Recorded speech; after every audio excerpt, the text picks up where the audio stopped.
Welcome. Are you feeling stretched, disconnected, or burned out at work? Chances are you probably are misaligned or disconnected between your personal life and your true core self.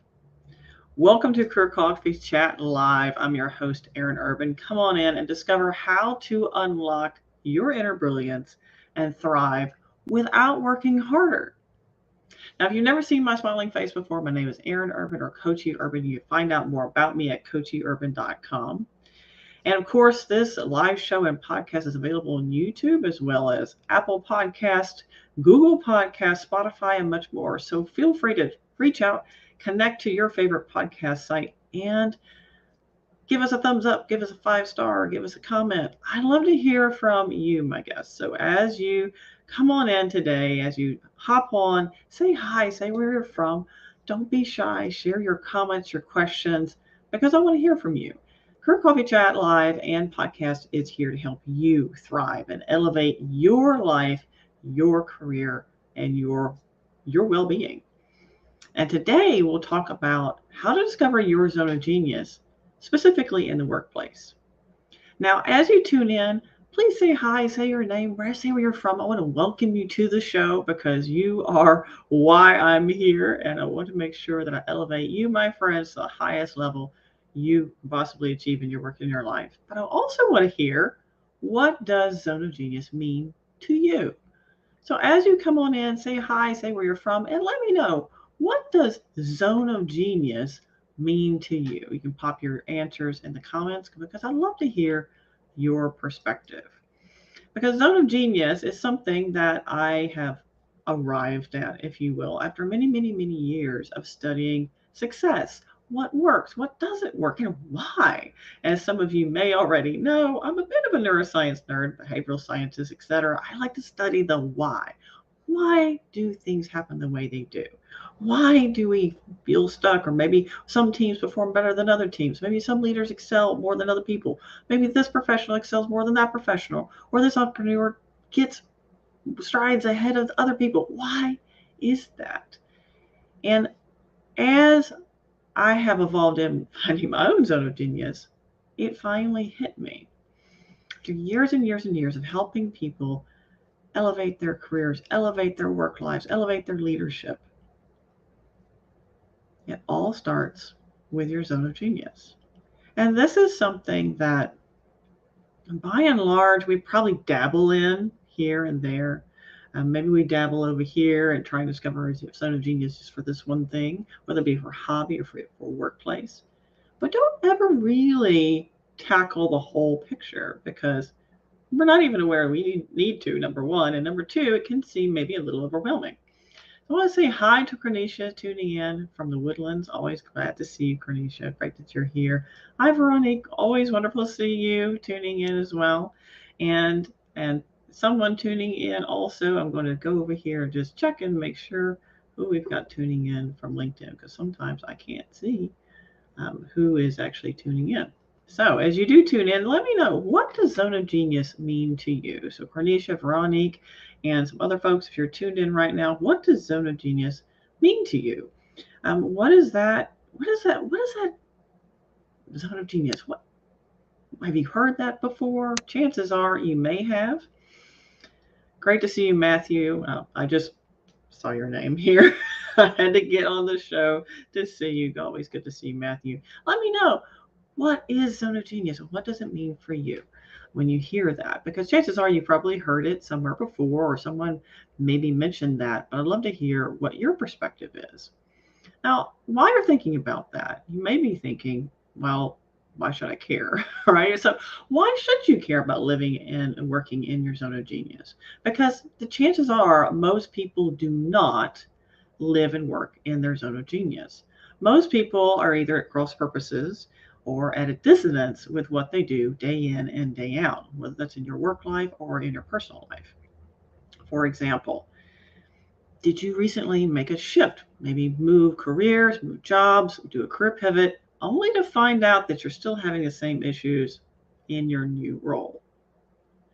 Are you feeling stuck? in your role or in your career or in your work life or maybe even at home, but you aren't quite sure what type of work or what type of actions will bring you the fulfillment that you truly crave.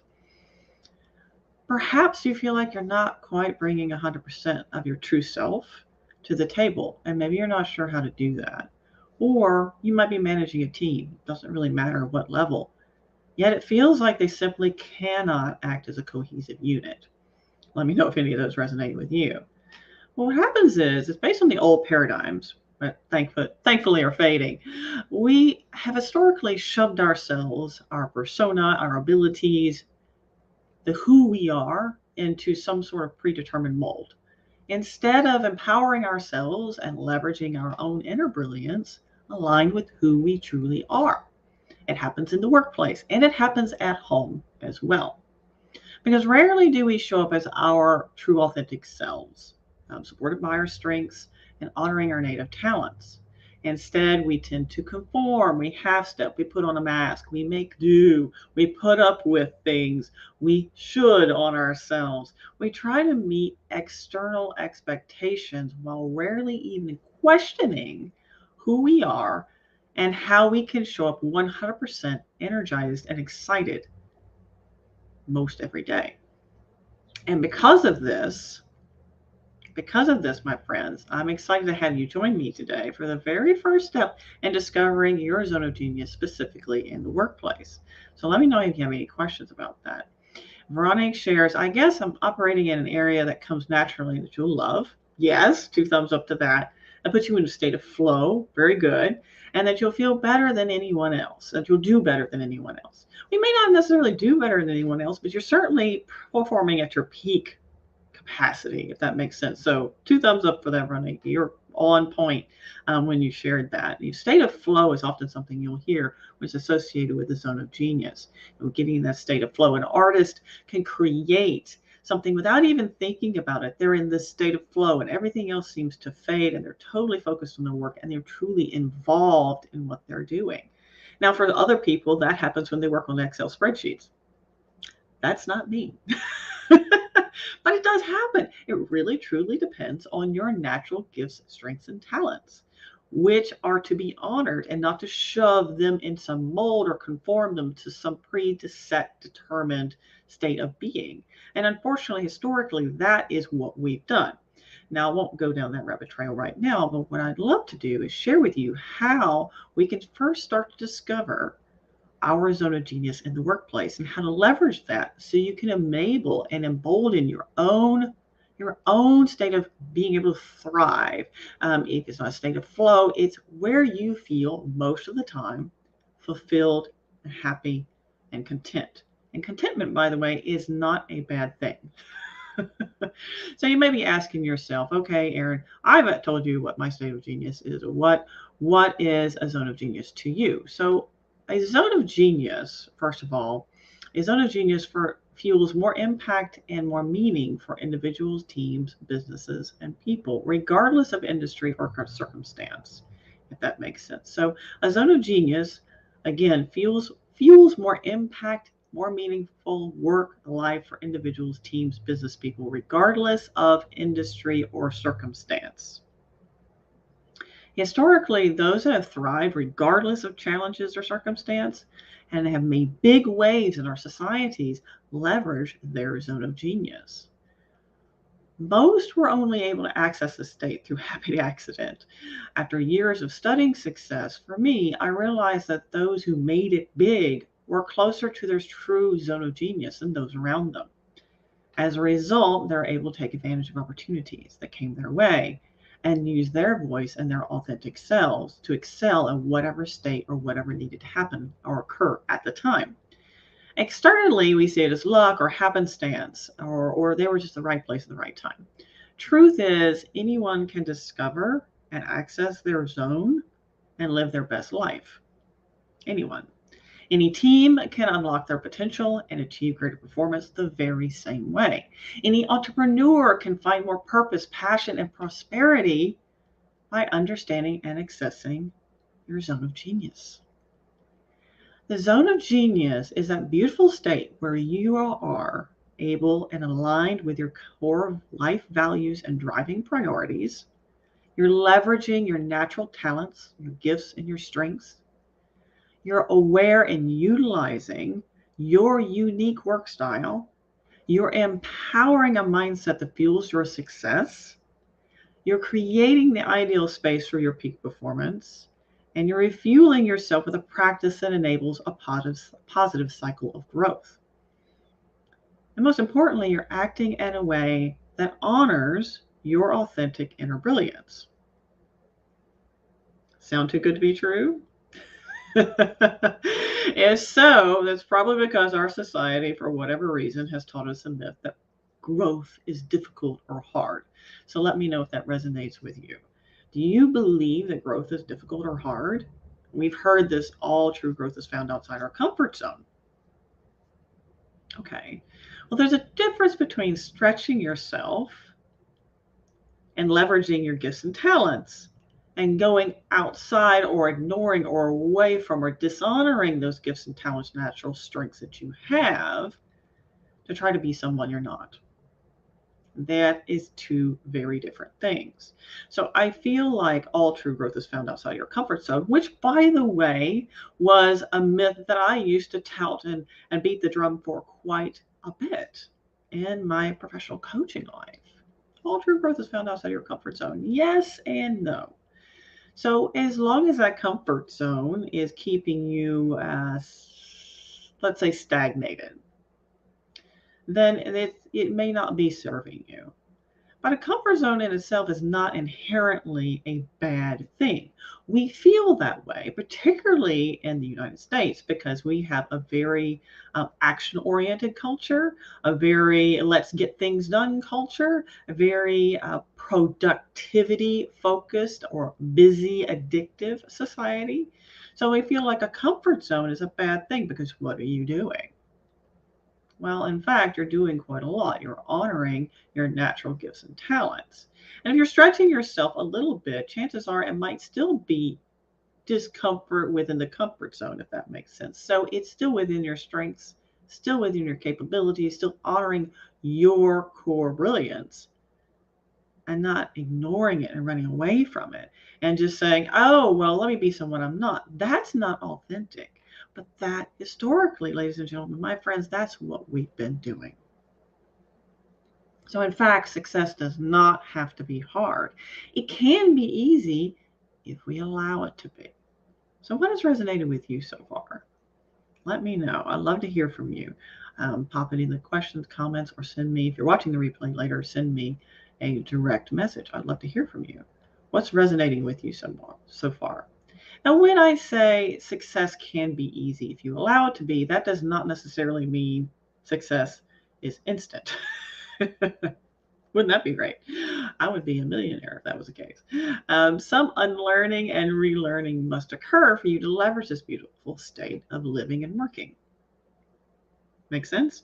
Now, it took me years to figure this out, and the journey has been absolutely, I tried to put words to this earlier, I guess stunning, awe-inspiring, revelational are some words that might come close to this amazing feeling like the doors have opened and I can truly see a life that's genuinely, holistically worth living and holding on to with both hands.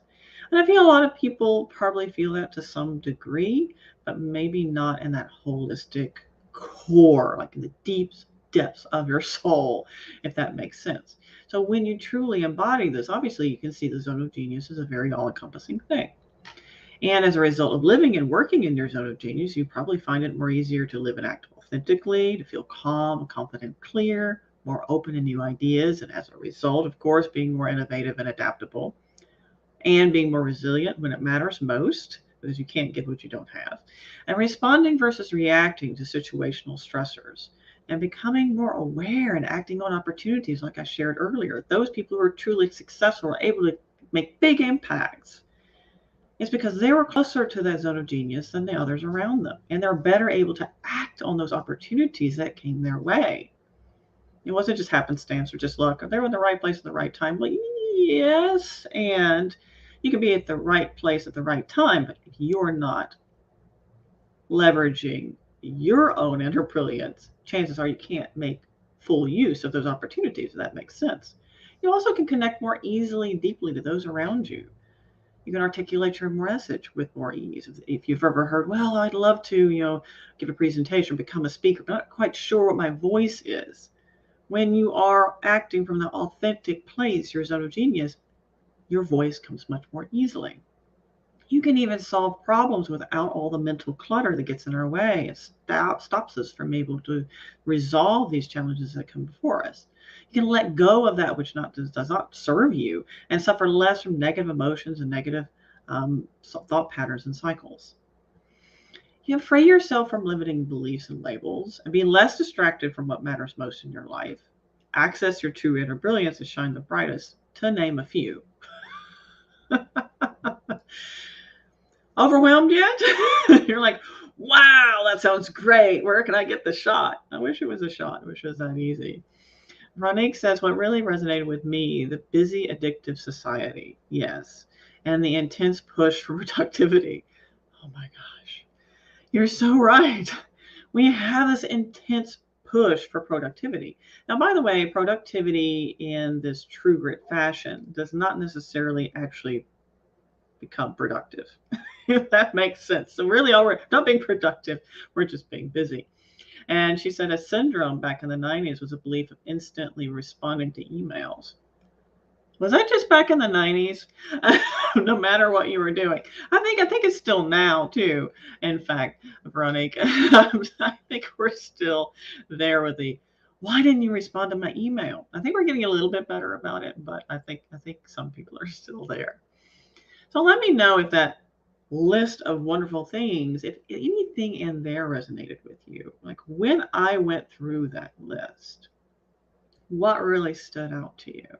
What was that, oh my gosh, moment for you? Because I want to hear what really matters to you from all of those things that I shared. So I make sure that when we have our conversation today, that I'm helping elevate you based on where you want to go in your life and in your professional life as well, personal and professional life.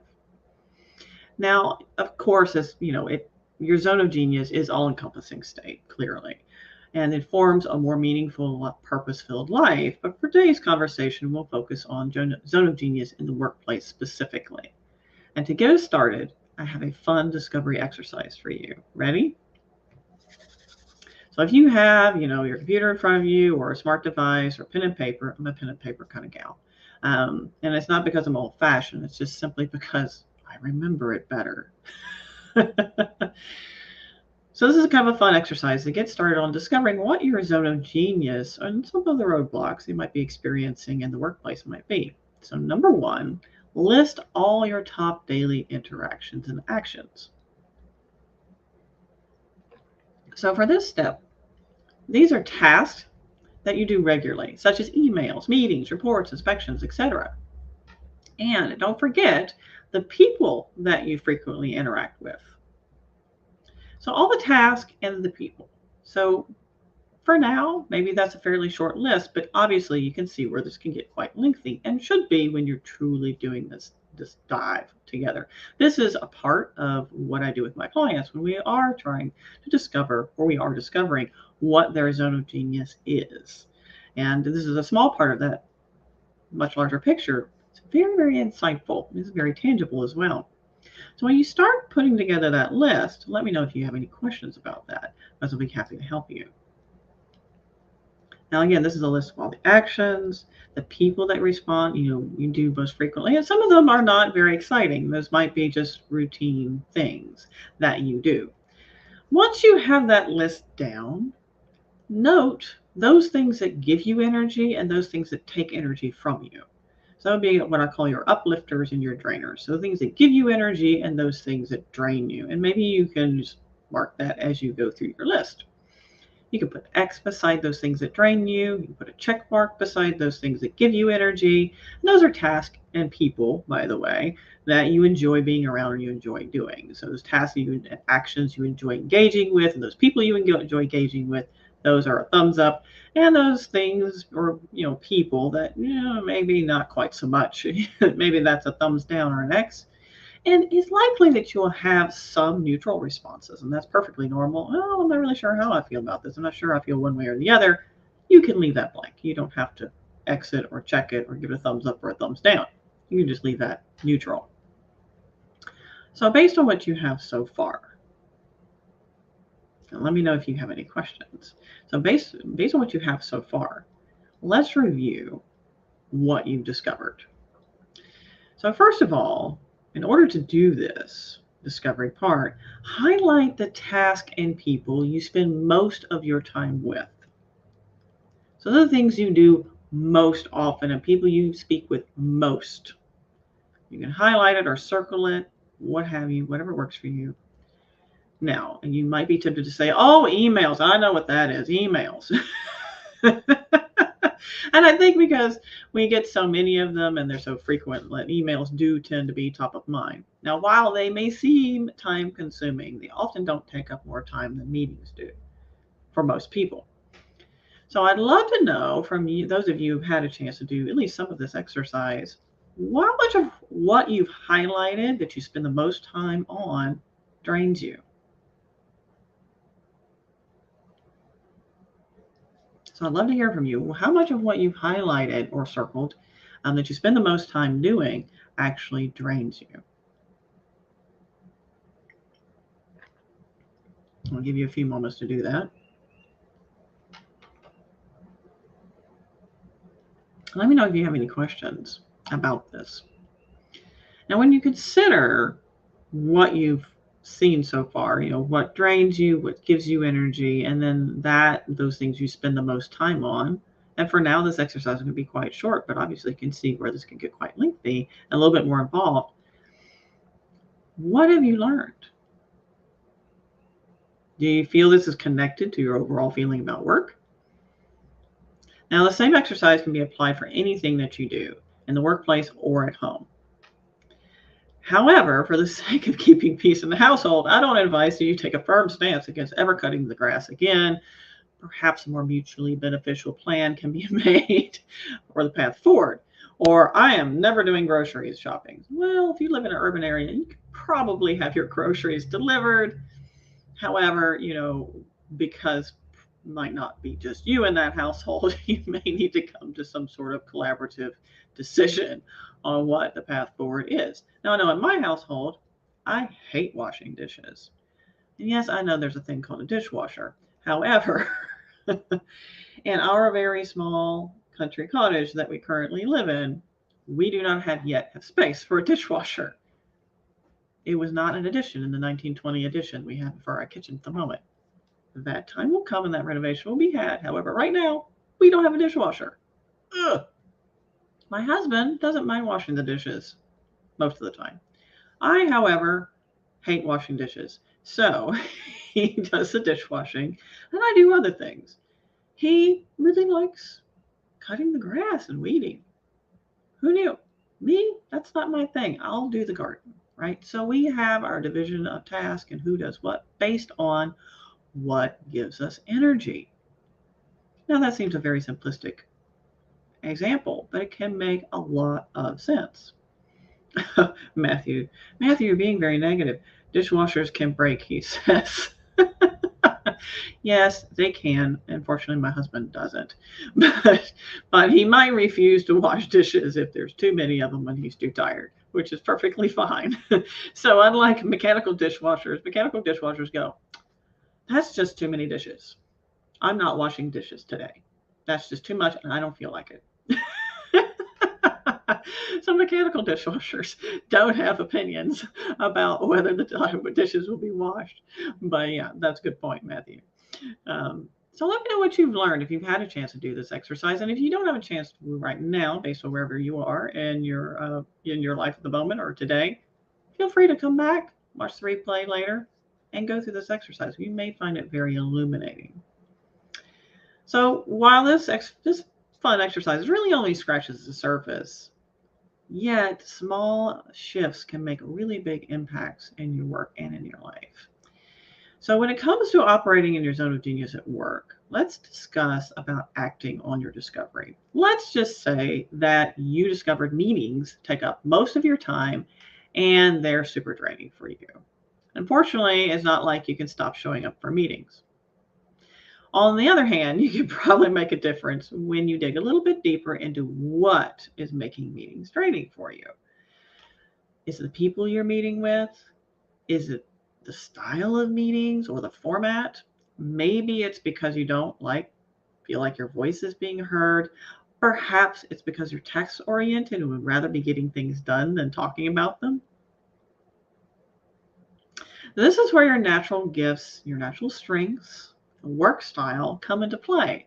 Now, for some people, meetings are great. They love it. They love interacting with people. They love collaborating. They love all that collaborative energy. For other people, they're a big drag. Also, you can investigate whether you must be present for all the meetings you attend. So, part of that is understanding, all right, well, am I actually signing up for more meetings than I really need to be present for?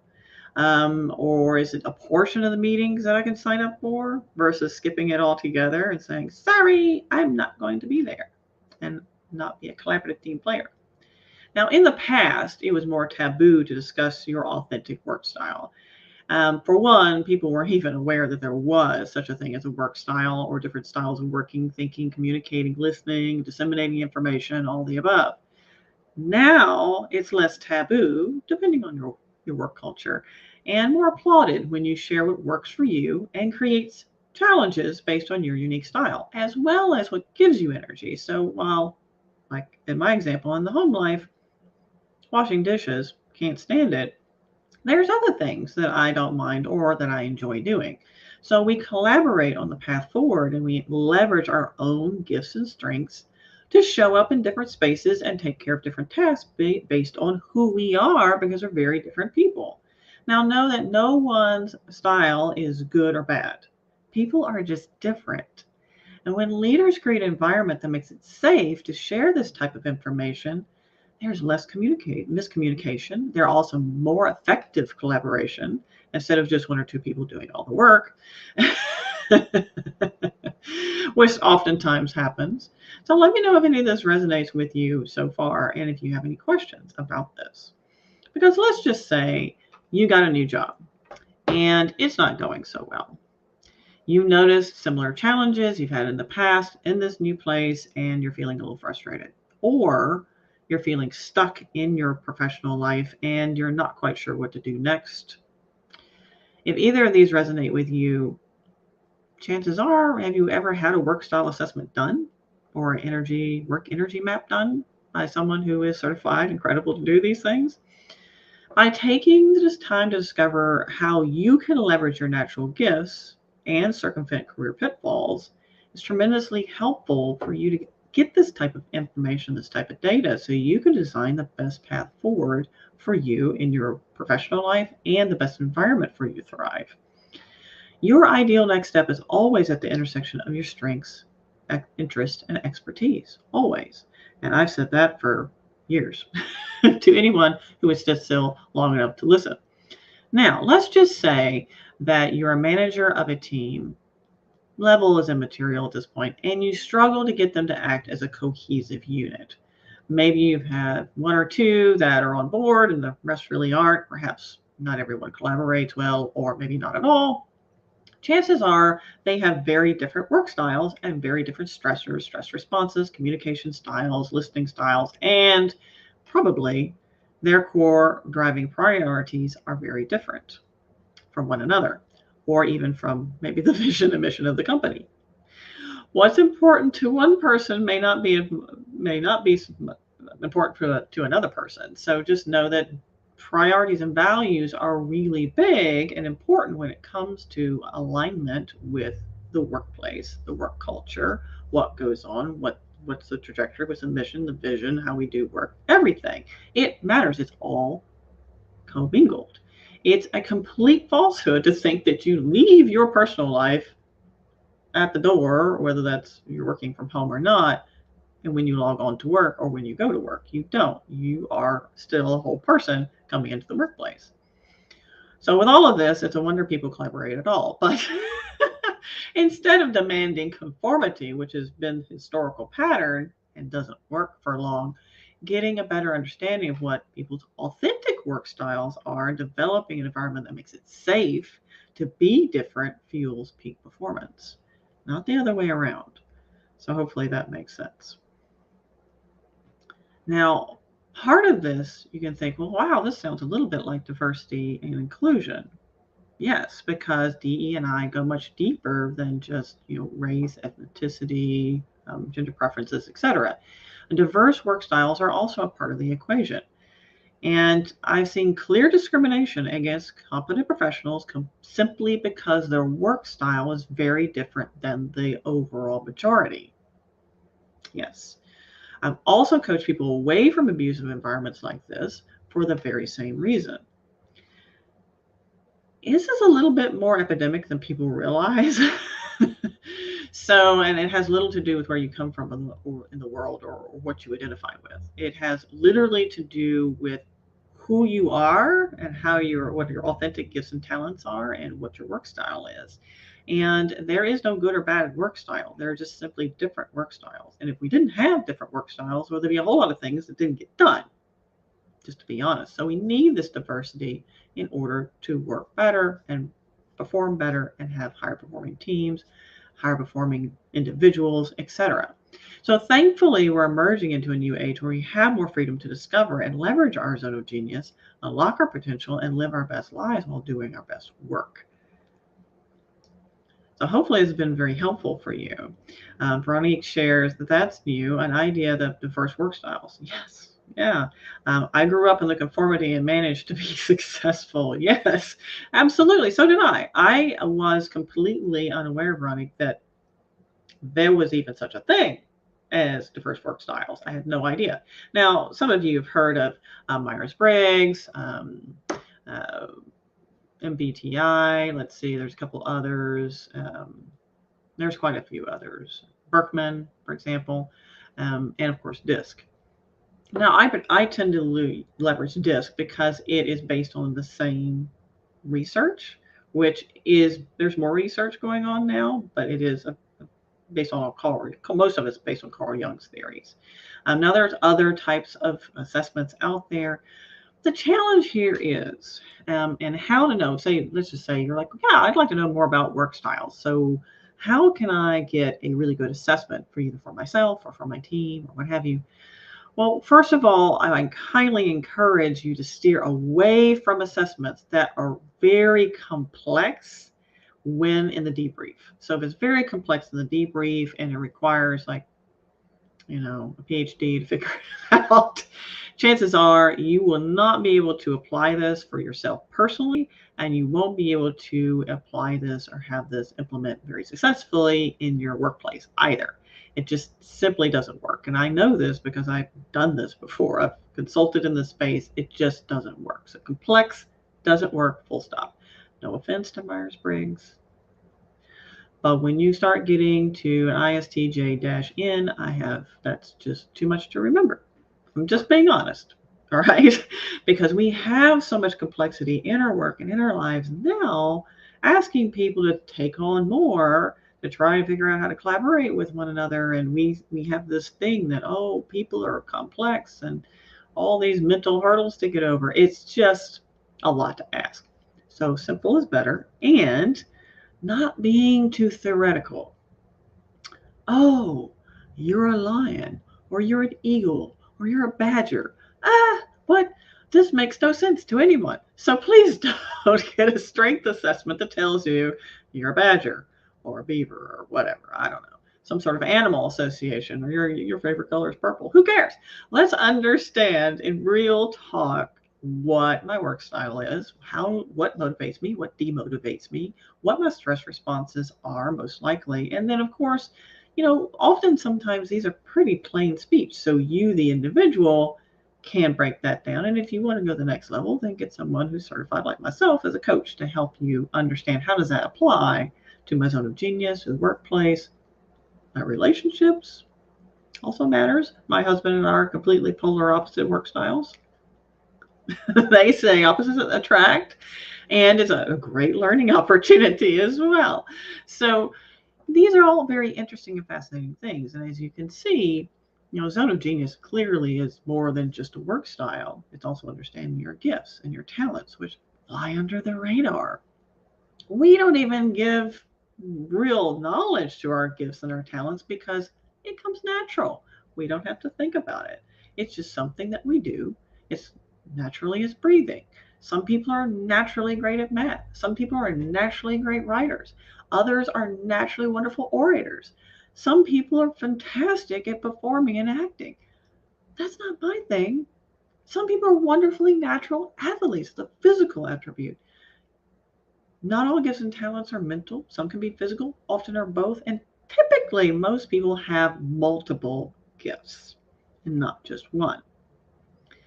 So ask yourself, did anyone ever tell me anything that's like, oh gosh, I can't believe how easy that is for you? That's super difficult for me, maybe? Or just something you've noticed over time that comes naturally for you and is easy for you to do that's not easy for other people. Sometimes gifts and talents aren't as awe-inspiring as I'm a painter. And sometimes they are. And oftentimes there's multiple different levels of gifts and talents. Like one of my talents is being able to know people at a very deep and meaningful level. I'm just able to do that. I have a high EI or EQ, emotional intelligence level, and it's just natural for me. It's not natural for everybody. My husband, not so much. He's very mathematically oriented, and he's a process oriented person. So it's very different for him. So while he's a great person, it's just a different work style. Make sense? And together we make a very, very powerful team. Don't ever get in the way of us when we're buying a house or a car. Because I'm project managing the experience and he's breaking down the financials. It's a beautiful thing. But this collaboration wouldn't happen so smoothly if we didn't honor each other's natural talents. Does that make sense? And I feel like that's a great first start for a lot of people, particularly in the workplace, is knowing that, oh, wow, the reason I don't like Sarah or Bob or whoever is because they're a raging D and if they're what next, get it done kind of people. And I want to think about it and really kind of noodle on this a little while and marinate and make sure I have the right answer versus just, well, this looks good, let's just do it. Right? That drives me crazy. And they're so abrupt when they talk to me. Well, actually, they're not abrupt. They're just what next people. They don't spend a lot of time on the fluff, right? And that offends the poop out of some people. They're just totally pissed off. But it's just simply because they have different communication styles, different work styles, different ways of communicating, listening, thinking, disseminating information, and acting and behaving. Doesn't make it good or bad. It just is the way they are. And they can show up in some spaces with a lot of strength, and in others, not so much. So when detail-oriented time comes around, maybe that's not where they need to be. Maybe somebody else needs to step in and play that role. And that's how people can collaborate most powerfully. And most importantly, honor your own gifts and talents to make sure that you're showing up in the workplace 100%. Your gifts, your talents, your core driving priorities and values. And that is, by the way, very deep within the individual. So what truly drives you? What are your priorities? What are your life priorities? When you are at the fruition of your life, looking back over that life, what do you want to say that you've accomplished? Chances are probably not working more. That rarely ever comes up.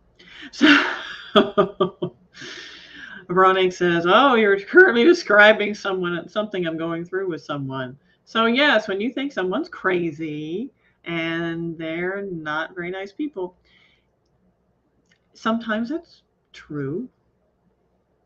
I don't want to make a psychological assessment. And sometimes they're just a different work style than you. And it's not that they're a bad person and they mean to be a jerk. It's just that they're different. Hi, I'm a recovering, raging type A D personality. And I used to be a real jerk. I didn't mean to be a jerk.